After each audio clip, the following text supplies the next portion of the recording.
भाग्य उनका ही साथ देता है जो कठिन से कठिन स्थिति में अपने लक्ष्य के प्रति अड़े रहते हैं। स्वागत है आपका यूनियन डेली न्यूज चैनल पे। मैं हूं आरती तिवारी और न्यूज की शुरुआत करते हैं।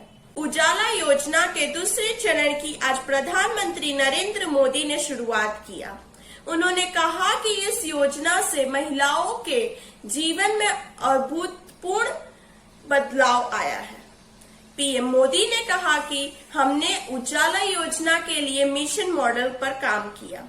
इसके अलावा प्रधानमंत्री नरेंद्र मोदी ने कहा कि पिछले 6 साल में इस योजना की वजह से 11,000 से ज्यादा एलपीजी वितरण केंद्र खोले गए। इसकी वजह से लोगों को रोजगार का अवसर भी मिला। साथ ही पीएम मोदी ने बताया कि अब कहीं भी गैस कनेक्शन लेने के लिए अब केवल एड्रेस के तौर पर सेल्फ डिक्लेरेशन फॉर्म भरना होगा। पीएम मोदी के राष्ट्र के नाम संबोधन की बड़ी बातें। पीएम मोदी ने कहा, उजाला योजना ने देश के जितने लोग, जितनी महिलाओं का जीवन रोशन किया है वह अभूतपूर्व है। देश की प्रगति को हम देखते हैं तो हमें जरूर लगता है कि कुछ स्थिति, कुछ हालत ऐसे हैं जिनकी कई दशक पहले बदला जा सकता था।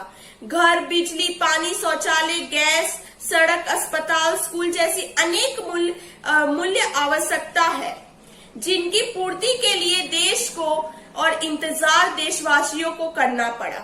हमारी बेटियां घर और रसोई से बाहर निकल कर राष्ट्र निर्माण में व्यापार योगदान तभी दे पाएगी जब पहले घर और रसोई से जुड़ी समस्या हल होगी। इसलिए बीते 6 से 7 साल में ऐसा हर समाधान के लिए मिशन मॉडल पर काम किया गया है। प्रधानमंत्री नरेंद्र मोदी राष्ट्र के नाम संबोधन की बड़ी बातें। आइए दिखाती हूँ आपको वीडियो में।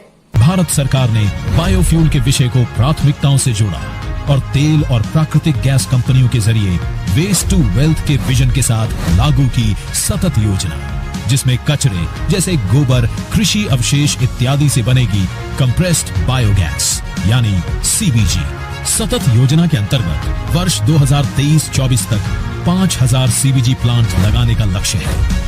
बायोफ्यूल के उपयोग को बढ़ावा देने के लिए पेट्रोल में एथेनॉल के मिश्रण पर खासा जोर दिया गया है। एथेनॉल ब्लेंडेड पेट्रोल प्रोग्राम के अंतर्गत देश में बिक रहे कुल पेट्रोल में एथेनॉल की मिश्रित मात्रा 2013-14 में 1.53% से बढ़कर वर्तमान में 8% हो गई है। इस प्रोग्राम के तहत तेल कंपनियों ने पिछले 7 वर्षों में लगभग 42,000 करोड़ रुपए का भुगतान चीनी मिलों को किया, जिसका एक बड़ा हिस्सा गन्ना किसानों को उनकी फसल की कीमत के रूप में प्राप्त हुआ।